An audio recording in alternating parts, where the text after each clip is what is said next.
In the year 1896, across the rugged highlands of northern Ethiopia, two armies faced each other in a confrontation that would shatter the myth of European invincibility.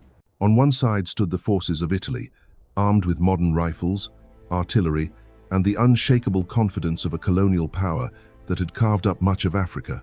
On the other side, Emperor Menelik II of Ethiopia commanded a vast army of warriors who had marched from every corner of their ancient kingdom, united by a single burning purpose: to defend their homeland against foreign conquest. What happened at Adwa on the 1st of March, 1896, was more than just a battle. It was a moment that sent shockwaves across the entire world. An African nation had not merely resisted European colonization, it had crushed it so completely that the very foundations of colonial thinking began to crack. The victory would echo from the mountains of Ethiopia to the drawing rooms of Europe, from the villages of Africa to the newspapers of America. For the first time in the modern era, a European army had been decisively defeated by an African force on African soil.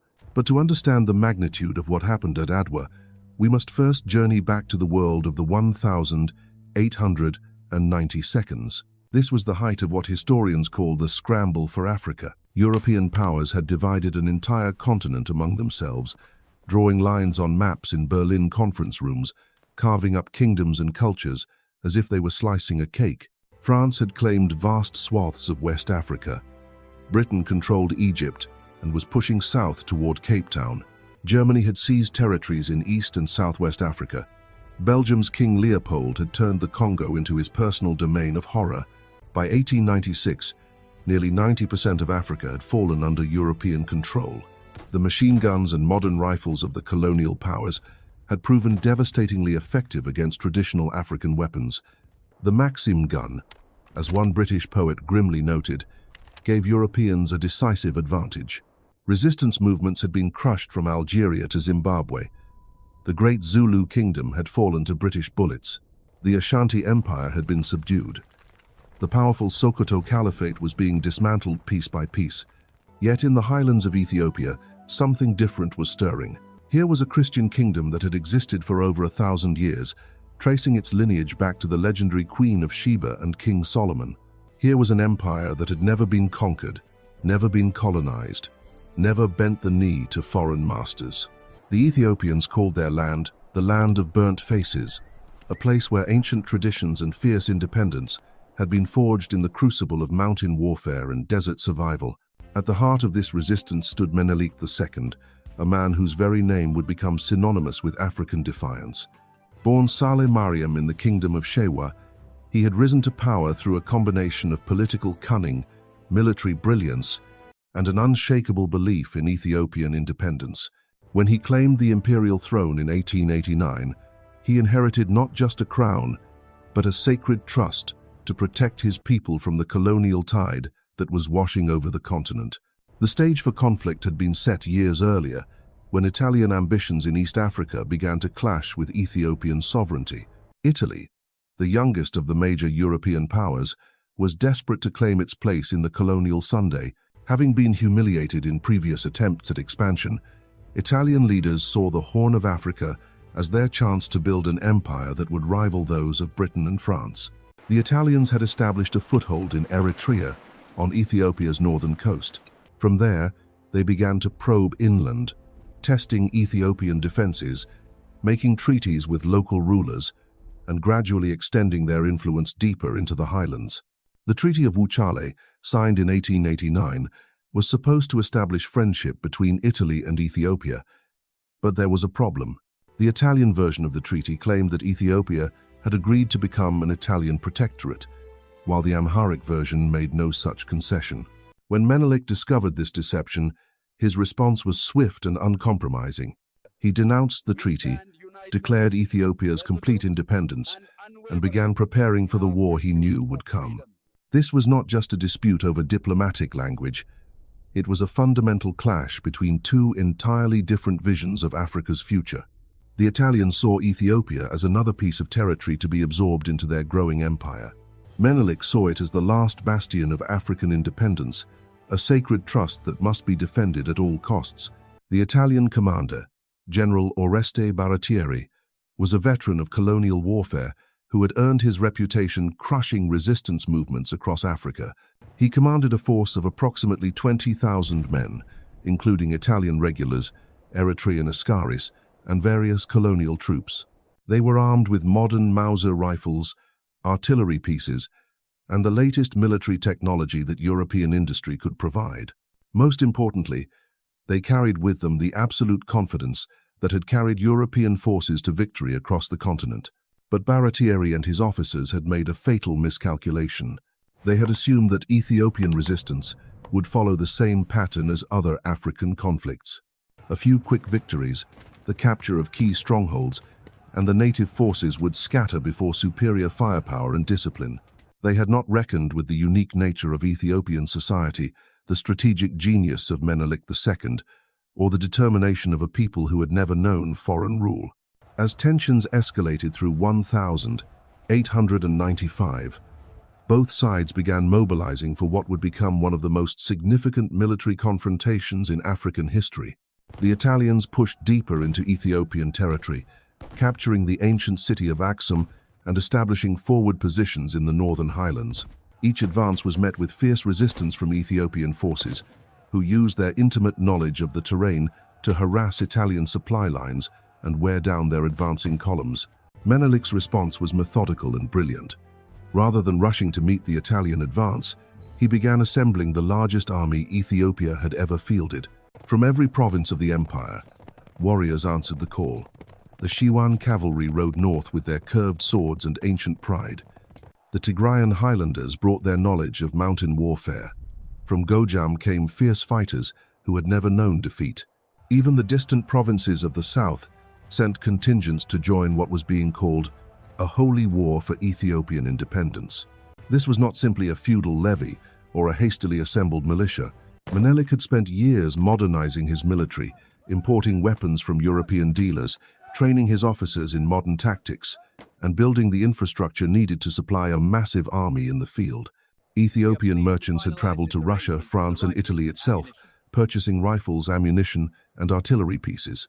The emperor had even established workshops where captured weapons could be repaired and ammunition manufactured.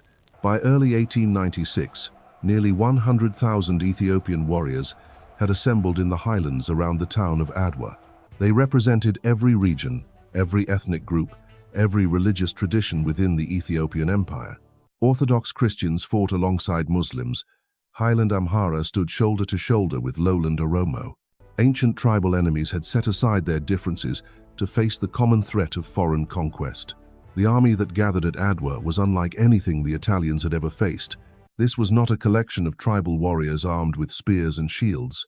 These were disciplined soldiers, many armed with modern rifles, organized into units that combined traditional Ethiopian military structure with lessons learned from European warfare. At their head rode Menelik himself, flanked by his Empress Tetu, whose own tactical brilliance would prove crucial in the coming battle. As February turned to March, the two armies maneuvered for position in the mountainous terrain around Adwa. The Italians, confident in their superior firepower and European military doctrine, prepared for what they believed would be the final campaign to subjugate Ethiopia. The Ethiopians, united as never before in their history, readied themselves to defend not just their territory, but the very idea that Africans could govern themselves in a world increasingly dominated by European empires. The Ethiopian war machine was unlike anything the world had seen from an African power. While European observers dismissed it as a collection of primitive tribesmen, the reality was far more sophisticated. Menelik had spent the better part of a decade transforming his military from a traditional feudal force into something approaching a modern army. Ethiopian agents had traveled across Europe, purchasing weapons from arms dealers in Russia, France, and even Italy itself. The irony was not lost on Menelik that Italian manufacturers had sold him many of the rifles his soldiers would soon turn against Italian troops. The emperor's strategy extended far beyond simply buying weapons. He had established armories in Addis Ababa where European firearms could be maintained and repaired. Ethiopian blacksmiths, working alongside captured European technicians, had learned to manufacture ammunition and even modify weapons to suit local conditions. When Italian intelligence reports reached Rome, describing Ethiopian forces armed with modern rifles. Military commanders dismissed these accounts as exaggerated. They could not conceive of Africans possessing such organizational capability. But perhaps the most crucial element of Menelik's preparation was his understanding of logistics. European armies in Africa typically relied on long supply lines, stretching back to coastal ports. These lines were vulnerable to disruption and required massive resources to maintain. Menelik, fighting on his own territory, had turned this European advantage into a weakness. His forces could live off the land, supplied by a population that saw them as liberators rather than occupiers. Every village, every mountain path, every water source was part of an intelligence network that kept Ethiopian commanders informed of Italian movements while leaving the invaders blind to Ethiopian preparations. The Empress Taytu deserves particular recognition for her role in these preparations. Far from being merely a ceremonial figure, she had proven herself a skilled military strategist and diplomat. Her network of spies and informants stretched across the Horn of Africa, providing Menelik with detailed intelligence about Italian plans and capabilities. When Italian agents attempted to bribe Ethiopian nobles or spread dissension within the empire, they found themselves facing Taytu's counterintelligence operations. She had also played a crucial role in the diplomatic maneuvering that preceded the war, helping to secure weapons shipments and ensuring that potential rivals within Ethiopia remained loyal to Menelik's cause. As the armies converged on Adwa, the landscape itself became a factor in the unfolding drama. The northern Ethiopian highlands are among the most challenging terrain on Earth for military operations. Jagged peaks rise to over 10,000 feet, separated by deep valleys and treacherous passes. Rivers that flow gently in the dry season can become raging torrents after sudden downpours. Roads that seem passable in daylight become death traps in darkness. This was terrain that Ethiopians had fought over for centuries, where their ancestors had repelled Ottoman invasions and Egyptian expeditions. General Baratieri, despite his experience in colonial warfare, found himself operating in conditions unlike any he had previously encountered. His maps were often inaccurate, based on sketchy European surveys that bore little resemblance to the actual topography. His supply lines stretched back hundreds of miles to the coast, vulnerable to Ethiopian raiders who knew every mountain path and hidden valley. Most critically, his intelligence about Ethiopian capabilities remained woefully inadequate. Italian officers continued to believe they were facing a collection of spear-carrying tribesmen, even as reports filtered back from forward scouts describing disciplined Ethiopian units armed with modern weapons. The Italian advance had been marked by a series of smaller engagements that should have warned Baratieri of what lay ahead. At Amba Alagi, Ethiopian forces had demonstrated their ability to coordinate complex attacks against fortified positions. At Mekelle, Italian garrison forces had been besieged and forced to surrender after running out of water. These defeats were explained away in Italian military circles as the result of local conditions or tactical errors. The possibility that they faced a truly formidable opponent was dismissed as inconceivable. Meanwhile, Menelik's intelligence network provided him with detailed reports of Italian movements, strengths, and weaknesses. Ethiopian agents had infiltrated Italian camps, counting weapons and assessing morale. Captured Italian documents revealed the enemy's operational plans and supply situation. Most importantly, Ethiopian commanders understood that time was on their side. The longer the campaign dragged on, the more stretched Italian supply lines would become, while Ethiopian forces could continue to draw on local resources and reinforcements. The psychological dimension of the approaching battle was equally important. For the Italians, this was another colonial campaign in a long series of such operations. Victory was expected, resistance was temporary, and the outcome was never really in doubt. Individual soldiers might die, but the cause was just another step in the civilizing mission that European powers believed they were bringing to Africa. The stakes, while real for the men involved, were ultimately limited. Italy would survive regardless of the outcome in Ethiopia. For the Ethiopians, this battle represented something entirely different. This was a fight for the survival of their nation, their culture, their very identity as a free people. Every warrior who marched toward Adwa carried with him the weight of 1,000 years of independence. They fought not just for Menelik, but for the memory of their ancestors and the future of their children. In their minds, Defeat would mean the end of Ethiopia, as they had always known it. Victory would prove that Africans could stand as equals with any nation on earth. Religious fervor added another layer to Ethiopian motivation. The Ethiopian Orthodox Church had declared the war against Italy a holy crusade, blessing the weapons of Menelik's warriors and calling upon divine intervention to protect the Christian kingdom. Priests accompanied the army, conducting services before battle and carrying sacred relics believed to ensure victory. The Ark of the Covenant, which Ethiopian tradition claimed had been brought to their land by the Queen of Sheba, was said to march with Menelik's forces. Whether or not soldiers literally believed these claims, the psychological impact was undeniable. As the final days of February slipped away, both armies completed their preparations for the decisive confrontation. Italian forces occupied positions around the small town of Adwa, confident that their superior firepower and European military doctrine would carry the day. Ethiopian warriors, drawn from every corner of their ancient empire, took up positions in the surrounding mountains, ready to defend their homeland against foreign conquest. The stage was set for a battle that would shatter assumptions about African military capability and send shockwaves across the colonial world.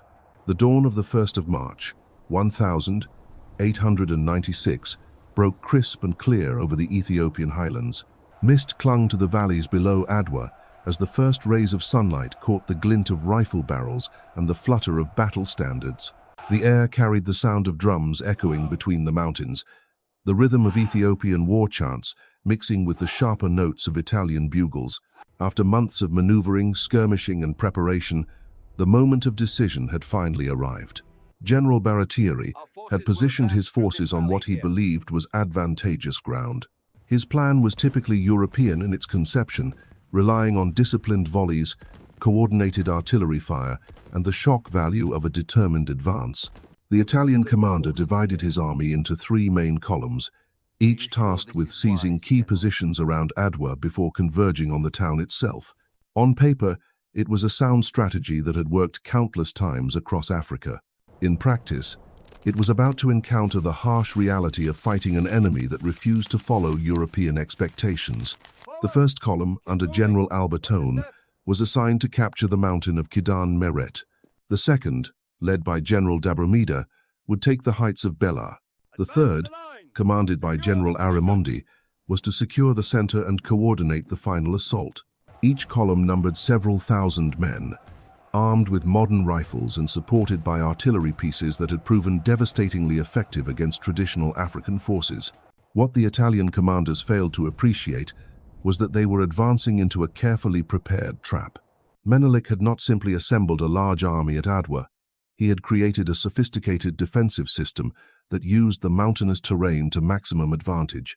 Ethiopian forces were positioned to allow Italian columns to advance into predetermined killing zones, where superior numbers and intimate knowledge of the ground would neutralize European technological advantages. The emperor had studied reports of Italian tactics from their earlier campaigns, noting their tendency to divide forces and rely on firepower rather than maneuver. His battle plan was designed to exploit these predictable patterns. As Italian columns began their advance in the pre-dawn darkness, they immediately encountered problems that their maps had not prepared them for. The terrain was far more difficult than anticipated, with hidden ravines, false peaks, and paths that seemed to lead nowhere. Units became separated from their parent formations. Communications broke down as runners lost their way in the maze of valleys and ridges.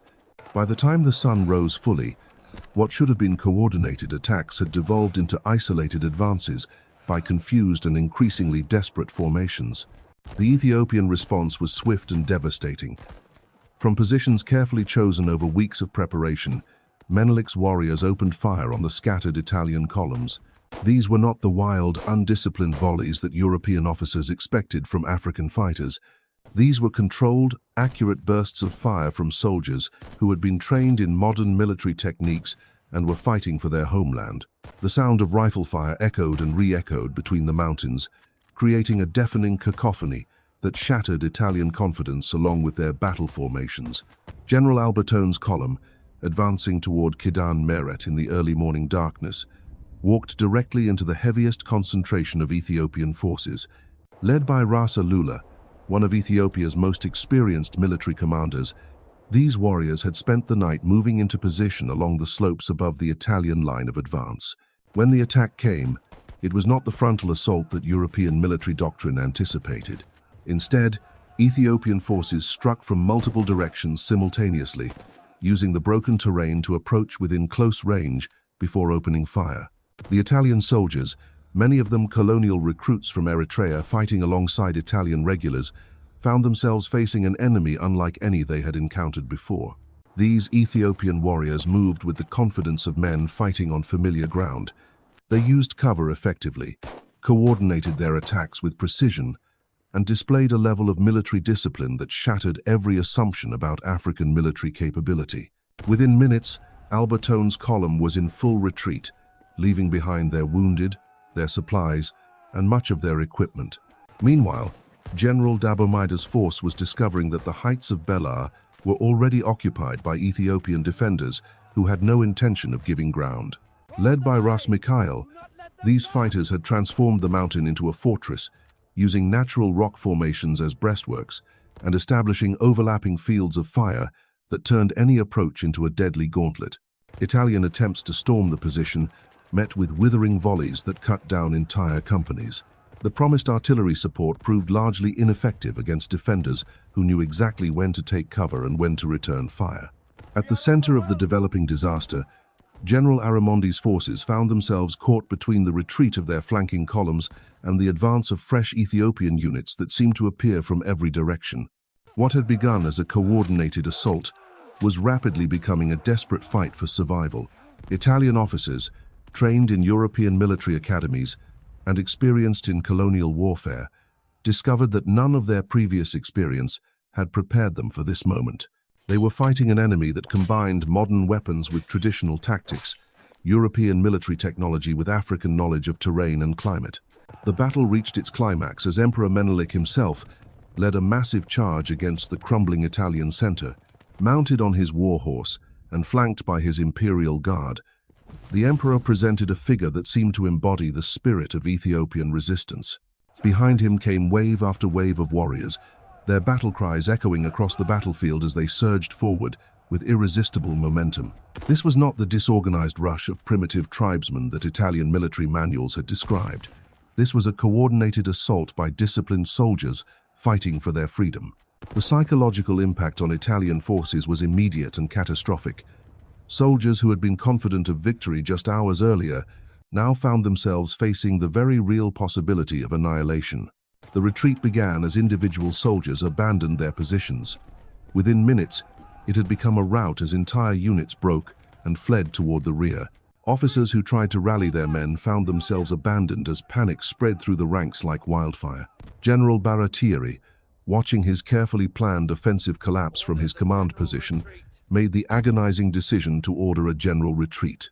But retreat in the face of a victorious enemy is among the most difficult military maneuvers to execute successfully. The broken terrain that had hindered the Italian advance now became a death trap for fleeing soldiers. Ethiopian warriors, energized by their success and intimate with every path and valley, pursued the retreating Italians with relentless determination. What followed was not merely a military defeat, but a complete catastrophe for Italian arms. Soldiers threw away their weapons to run faster. Officers abandoned their men to save themselves. Supply trains were captured intact, providing Ethiopian forces with enormous quantities of modern weapons and ammunition. The carefully constructed image of European military superiority, built up over decades of colonial conquests, crumbled in the space of a few hours on the slopes around Adwa. The casualty figures tell the story of the disaster that befell Italian forces. Of the approximately 20,000 men who had advanced that morning, nearly half became casualties. Over 7,000 Italian and colonial soldiers were killed outright. Another 1,500 were wounded. More than 3,000 were taken prisoner.